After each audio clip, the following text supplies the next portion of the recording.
There's something about schools that makes them the perfect setting for horror. Maybe it's the long, echoing hallways after dark, the way the lights flicker in empty classrooms, or the fact that so many of us have memories, good and bad, tied to those places. But for some people, school isn't just a place for learning, it's where the worst things they'll ever experience happen. These are 3 true stories that happened in and around schools, stories that still haunt the people who lived through them. If you think the scariest thing you'll see at school is a pop quiz or a bad cafeteria lunch, you haven't heard these. Story 1. The Substitute. I grew up in a small town in Indiana, the kind of place where everyone knows everyone and nothing ever really happens. Or at least, that's what I thought. My junior year of high school, we had a substitute teacher for our English class, Mr. Harlan. He was in his late 40s, with thinning hair and a habit of staring just a little too long at people. The first day he walked in, the room went quiet. He didn't smile, didn't introduce himself, just started taking attendance in a flat, monotone voice.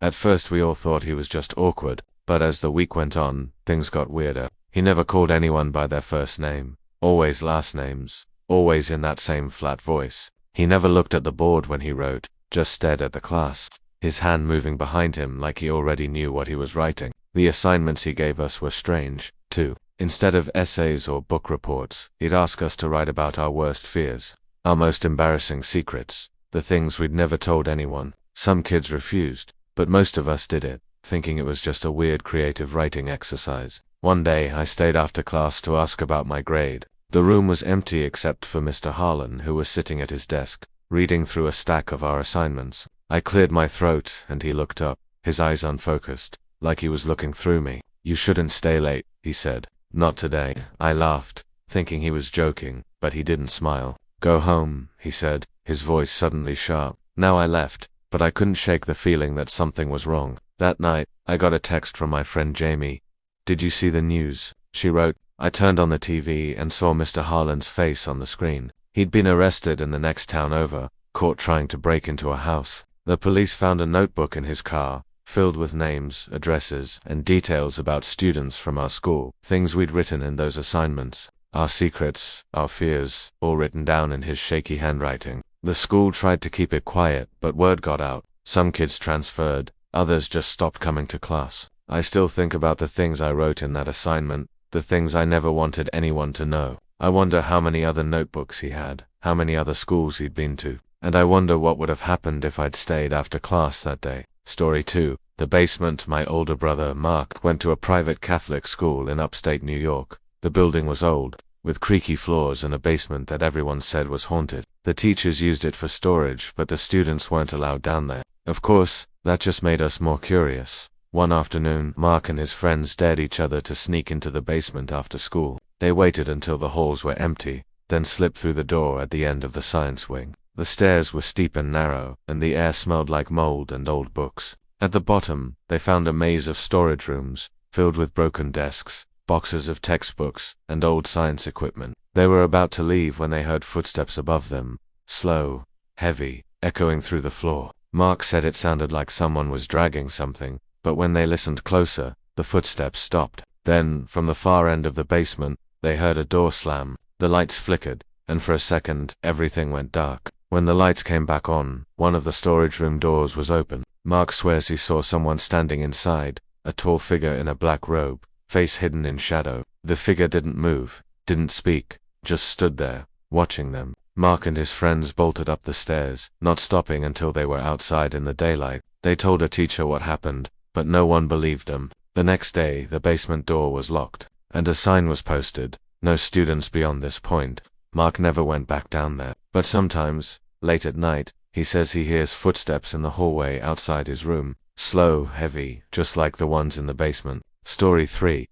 The Girl in the Window. This one happened to me in middle school. Our building was old, with big windows that looked out over the playground. My homeroom was on the second floor, and every morning I'd sit by the window, watching the buses pull in. One morning I noticed a girl standing outside, right by the edge of the woods. She was wearing a white dress, her hair long and tangled. She didn't move, didn't wave, just stood there, staring up at my window. I asked my friends if they saw her, but no one else seemed to notice. The next day, she was there again, standing in the same spot. I tried to ignore her, but every time I looked out the window she was there, watching. After a week, I finally told my teacher. She looked out the window, but the girl was gone. That night, I had a dream. I was standing in the playground, and the girl was there, closer this time. She reached out and grabbed my arm, her hand ice cold. "Help me," she whispered. I woke up screaming. The next morning I was exhausted but determined to prove I wasn't imagining things. I kept my eyes glued to the window all through homeroom. At first there was nothing. Then, just as the bell rang for first period, I saw her again, standing at the edge of the woods, her white dress almost glowing in the early light. This time, I noticed something else. She was barefoot and her feet were dirty, like she'd been walking for miles. I told my best friend Mia about the dream and the girl. Mia was skeptical but agreed to help me keep watch. For the next few days, we both looked out the window every morning. Sometimes the girl was there, sometimes she wasn't. When she did appear, she always stood in the same spot, never moving, never looking away from our window. One day, Mia brought her dad's old binoculars to school. We took turns looking through them, trying to get a better look at the girl's face. But every time we focused in, it was like the air shimmered around her, making her features blurry and indistinct. It was unsettling, like she was there and not there at the same time. That Friday, the school had a half day. Mia and I decided to stay after and see if we could find the spot where the girl stood. We snuck out the side door and made our way across the playground, hearts pounding. The grass was wet and cold, and the woods seemed darker than usual. When we reached the edge, we found a patch of flattened grass and a single small footprint in the mud. It was too small to be from any of the kids at our school. Suddenly, we heard a branch snap behind us. We spun around, but there was no one there. The air felt colder, and I got the sense that we were being watched. Mia grabbed my arm and whispered, "Let's go." We ran back to the school, not stopping until we were inside. That night, I had the dream again. This time, the girl was crying. She kept repeating, "Help me, please," over and over. I woke up with tears on my face and a sense of dread I couldn't shake. The following Monday, I told my teacher everything. She listened patiently, then told me a story. Years ago, before our school was built, there had been a house on that land. A little girl had gone missing from the house, and they never found her. Some people said her spirit still wandered the woods, looking for help. After that, I never saw the girl in the window again. But sometimes, when I walk past the edge of those woods, I feel a chill run down my spine, and I remember her face, blurry, sad, and always watching. Aftermath. The stories that linger. You'd think after stories like these, people would be more careful, or at least more skeptical. But every year, new students walk the same halls, sit in the same classrooms, and sometimes experience the same strange things. Maybe that's part of what makes school horror stories so powerful. They're not just about ghosts or creepy teachers. They're about the way fear can linger in a place, passed down from one generation to the next. My brother Mark still refuses to talk about the basement at his old school. He says he's moved on, but I know he still has nightmares. As for me, I still get uneasy when I see a girl in a white dress, even if it's just a Halloween costume, and I never sit by the window if I can help it. A fourth story. The locker. I wasn't planning to include this story, but after talking to my cousin Alex, I knew I had to. He went to a big public high school in Chicago, the kind of place where you could disappear in the crowd if you wanted to.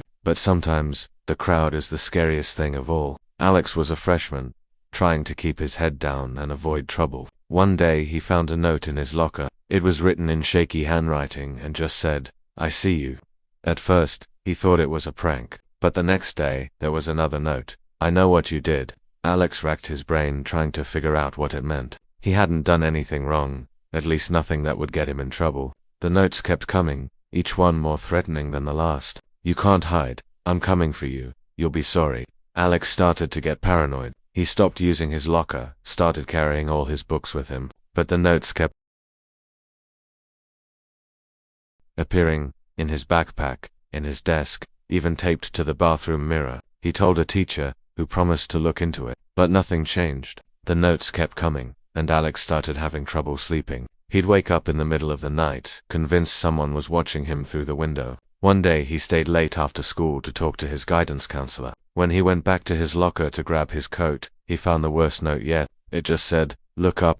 Alex did, and saw a pair of eyes staring at him through the vent at the top of his locker. He screamed and ran, dropping his books in the hallway. The school launched an investigation and eventually found out that another student, a senior with a history of bullying, had been sneaking into the building after hours to leave the notes and scare Alex. He was expelled, but the damage was done. Alex never felt safe at that school again. Alex's story spread quickly through the school. For weeks, everyone was on edge, jumping at every creak in the hallway or slam of a locker door. Some kids thought it was funny, others were just scared. The teachers tried to reassure everyone, but the truth was, nobody really felt safe. Even after the senior was expelled, rumors swirled that he'd left something behind. Some kind of curse, or maybe just the memory of what he'd done. Alex started seeing the school counselor regularly. He learned to cope, but he never used a locker again. He carried everything in a backpack, even when it hurt his shoulders. He started sitting near the door in every classroom, just in case he needed to leave quickly. He told me once that the worst part wasn't the notes or the eyes in the vent. It was the feeling that someone could get to him, even in a place that was supposed to be safe. That's the thing about school horror stories. They're not always about ghosts or monsters. Sometimes, the scariest thing is another person, someone who knows how to make you feel small, powerless, and alone. The janitor's closet, my friend. Lila went to a middle school that was built in the 1950s. The building was full of weird little nooks and crannies, old storage rooms, half-finished stairwells, and, most famously, the janitor's closet. The closet was at the end of a long, dim hallway in the basement, and everyone said it was haunted. The story went that a janitor had died in there years ago,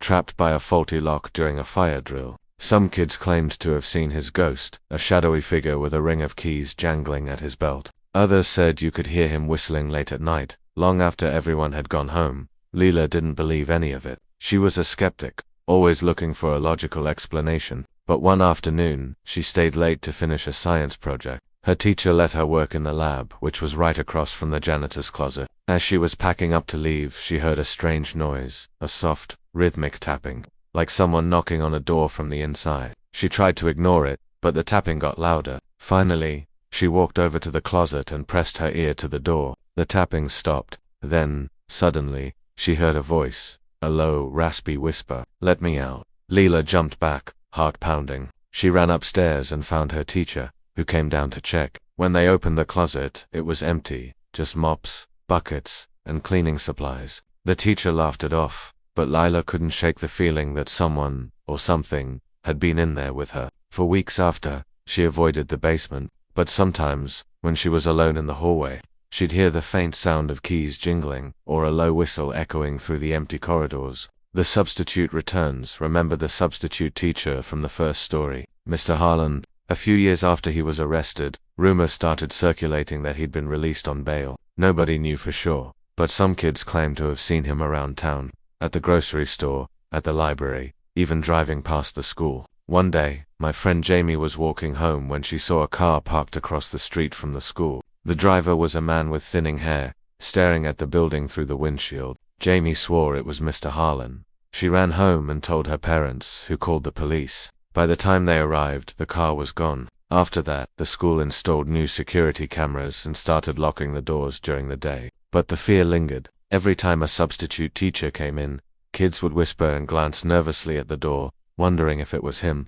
Some students even started carrying pepper spray, just in case. It's strange how one person can cast such a long shadow over a place. Even after he was gone, Mr. Harlan's presence was still felt, in the way teachers double-checked the locks, in the way students avoided staying after class, in the way parents looked at every stranger with suspicion. The art room, my own school, had its own share of creepy stories. The art room was in a separate building, connected to the main school by a covered walkway. It was always cold in there, no matter how high the heat was turned up. The windows were high and narrow, letting in just enough light to make the shadows seem deeper. One afternoon, I stayed late to finish a painting. The teacher had left, and I was alone in the room. As I worked, I started to feel like I was being watched. I glanced up at the windows, but there was nothing there. Then I heard a soft scraping sound, like fingernails on glass. I tried to ignore it, but the sound got louder. I looked up again and saw a face pressed against the window, pale with wide, staring eyes. I froze, paintbrush in hand. The face didn't move, didn't blink, just stared at me. I dropped my brush and ran out of the room, heart pounding. When I told the teacher the next day, she said it was probably just a prank. But I know what I saw, and I never stayed late in the art room again. The art room incidents spread through the school like wildfire. Some kids said it was a homeless person who'd wandered onto campus. Others insisted it was a ghost, maybe the spirit of a student who'd died years ago. The janitor checked the grounds and found footprints in the mud outside the window, but they disappeared into the grass. No one ever figured out who, or what, had been watching me that day. After that, the school put up security lights and trimmed the bushes around the art building. But the feeling of being watched never really went away. Even now, years later, I get chills when I walk past that building, especially on gray, rainy days when the windows seem to stare back at you. The forgotten hallway. My friend Sam went to a high school that was built in the 1920s. The building was huge, with wings added on over the decades, creating a maze of hallways and stairwells. There was one hallway in particular that everyone avoided. The forgotten hallway, as students called it. It was on the 3rd floor, tucked behind the old science labs, and it always felt colder than the rest of the school. Sam was a curious guy, always looking for adventure. One afternoon, he decided to explore the forgotten hallway. He waited until the end of the day when most students had gone home, and slipped past a no-entry sign. The hallway was dimly lit, with peeling paint and lockers that hadn't been used in years. The air smelled musty, like old paper and dust. As Sam walked down the hallway, he heard footsteps behind him. He turned, but no one was there. He kept going, heart pounding. The footsteps started again, this time closer. He broke into a jog, heading for the exit at the end of the hall. But when he reached the door, it was locked. He turned around and saw a figure standing at the far end of the hallway. It was a girl, maybe 16 or 17, wearing an old-fashioned school uniform. Her hair was long and dark,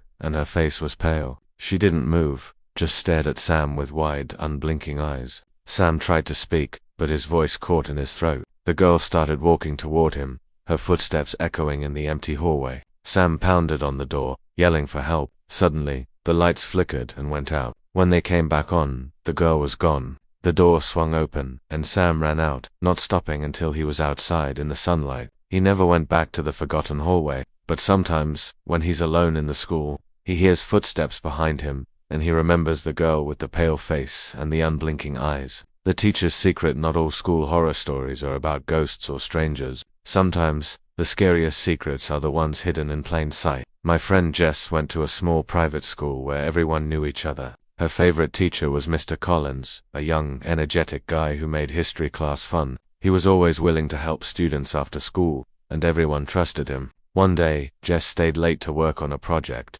Mr. Collins offered to help, and they spent an hour going over her notes. As she was packing up to leave, she noticed a folder on his desk with her name on it. Curious, she asked what it was. Mr. Collins smiled and said it was just some extra worksheets, but something about his answer felt off. That night, Jess couldn't stop thinking about the folder. The next day, she asked the school secretary if teachers kept files on students. The secretary said no, not unless there was a disciplinary issue. Jess started paying closer attention to Mr. Collins. She noticed he always seemed to know where students were, even when they weren't in his class. He'd show up at sports games, school plays, even the local coffee shop where students hung out. It was like he was always watching. A few weeks later, another student found a hidden camera in the girls' locker room. The school launched an investigation and discovered that Mr. Collins had been secretly recording students for months. He was arrested, and the school did its best to keep the story quiet. But the damage was done. Jess felt betrayed, not just by Mr. Collins, but by the school that was supposed to protect her. After that, she transferred to a different school. She still has trouble trusting teachers, and she always checks for hidden cameras wherever she goes. The night school. My cousin Ben went to night school to finish his high school diploma. The classes were held in an old elementary school that had been closed for years. The building was creepy at night. Long, empty hallways, flickering lights, and the constant hum of the heating system. One night, Ben stayed late to finish a test. He was the last student in the building, and the janitor was mopping the floors at the other end of the hall. As Ben packed up his things, he heard a child's laughter echoing down the hallway. He looked up, but the hallway was empty. He shrugged it off, thinking it was just his imagination. But as he walked toward the exit, he heard the laughter again, closer this time. He turned and saw a little boy standing at the end of the hallway, wearing old-fashioned clothes and holding a red ball. Ben called out, but the boy didn't answer. Instead, he dropped the ball and ran into one of the classrooms. Ben followed, but when he opened the door, the room was empty. The only thing left was the red ball, sitting in the middle of the floor. Ben left the building as fast as he could. He never saw the boy again, but sometimes, when he's alone at night, he hears the sound of a ball bouncing down the hallway, and he remembers the little boy with the red ball. The night school story made me realize how many of these experiences happen when the building is nearly empty. when the usual noise and chaos of school life fades away and you're left with the creaks, the echoes, and the things that don't quite make sense. It's like the building itself remembers everything that's happened inside its walls, and sometimes it lets those memories slip out. The fire drill. My friend Olivia went to a high school that was notorious for its fire drills. They happened at least once a month, always at the most inconvenient times, but one drill in particular stands out. It was late October, and the weather had just turned cold. The alarm went off in the middle of third period,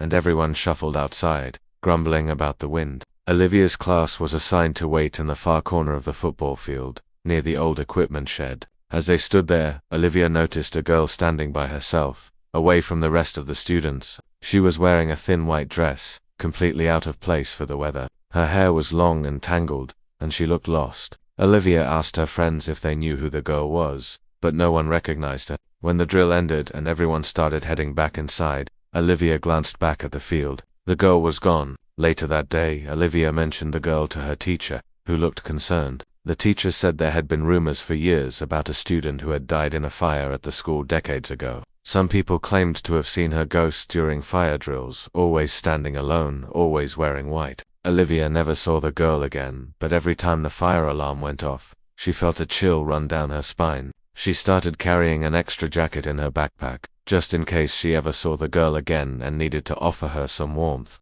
The locked bathroom. My own school had a bathroom on the third floor that was always locked. The rumor was that a student had died in there years ago, and the school kept it locked to keep kids from messing around. Of course, that just made everyone more curious. One day, my friend Ethan dared me to try the door. To my surprise, it was unlocked. We slipped inside, giggling and whispering. The bathroom was old and dusty, with cracked tiles and a single flickering light. As we explored, we heard a soft sobbing coming from one of the stalls. We froze. The sobbing got louder, then stopped abruptly. The stall door creaked open, but no one came out. Ethan and I bolted, not stopping until we were back in the main hallway. We never talked about what happened, but I still get goosebumps when I walk past that bathroom. The principal's office. Not all school horror stories are about ghosts or creepy teachers. Sometimes, the scariest things are the ones that happen in broad daylight, with everyone watching. My friend Marcus was called to the principal's office one day for something he didn't do. He was nervous,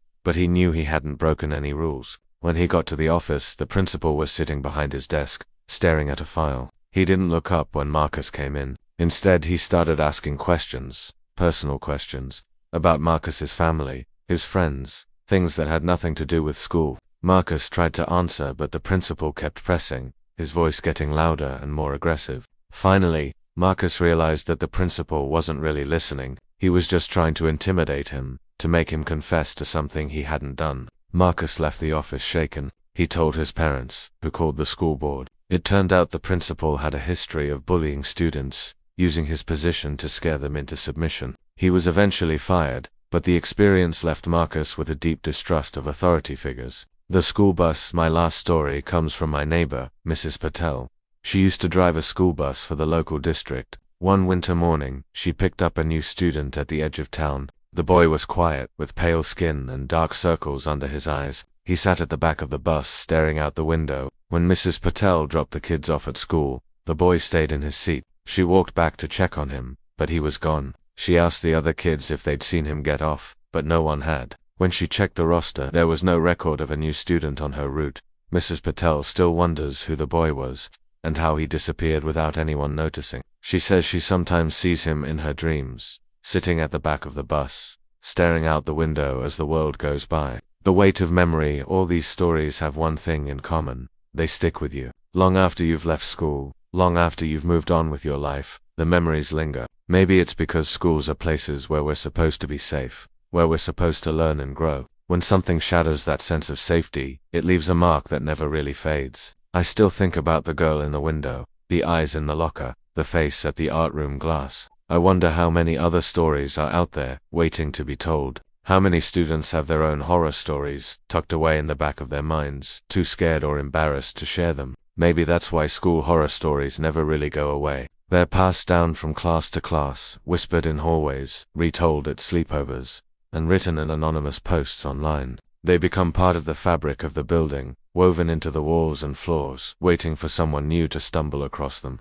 Sometimes, they're warnings, Sometimes, they're just a way to make sense of the things we can't explain. I think about all the stories I've heard and told over the years. The substitute who collected our secrets, the girl in the white dress always watching from the edge of the woods, the eyes in Thelica vent, the janitor's closet, the face at the art room window, the forgotten hallway, the teacher who wasn't what he seemed, the little boy with the red ball, the fire drill ghost, the locked bathroom, the principal who used fear as a weapon, the boy on the bus who vanished into thin air. Each one is different, but they all share the same thread, the feeling that something is just a little bit off, that the world you thought you knew can change in an instant. If you're listening to this, maybe you're thinking about your own school. Maybe you're remembering a time when you felt a chill in the hallway, or saw something out of the corner of your eye that you couldn't explain. Maybe you're thinking about a teacher who made you uncomfortable, or a classmate who seemed to know too much. Maybe you're remembering the way the building felt after dark, when the lights were off and the only sound was your own footsteps echoing down the empty corridors. Or maybe you're still in school, and you're living through your own story right now. If that's the case, I hope you remember that you're not alone. Everyone has their own fears, their own secrets, their own moments when the world feels strange and dangerous. The important thing is to trust your instincts, to speak up when something feels wrong, and to look out for each other. Sometimes, the scariest things are the ones we keep to ourselves. School is supposed to be a place of learning, of growth, of friendship, but it's also a place where we're vulnerable, where we're still figuring out who we are and who we want to be. That's what makes these stories so powerful, and so terrifying. They remind us that the world isn't always safe, that people aren't always what they seem, and that sometimes the things we fear most are the ones that hide in plain sight. So the next time you walk down a quiet hallway, or sit alone in a classroom after everyone else has gone home, pay attention to the little things. The way the shadows move, the way the air feels colder in certain spots, the way your heart races for no reason at all. Maybe it's just your imagination, or maybe it's something more. And if you ever find yourself in the middle of a story you can't explain, if you see a face in the window, or find a note in your locker, or hear footsteps behind you when you know you're alone, don't be afraid to tell someone. Don't let the fear fester in the dark, because the only thing scarier than a school horror story is living through one and thinking you're the only one who ever has. These were 3 of the most disturbing true school horror stories, but the truth is, there are thousands more out there. Some are about ghosts, some about people, some about the things we carry with us long after we leave the classroom behind. They're all part of what makes school such a strange, unforgettable place. So whether you're a student, a teacher, or just someone who remembers what it was like to walk those halls, keep your eyes open, listen to the stories, and remember, sometimes the scariest lessons aren't the ones you find in a textbook, they're the ones you never forget.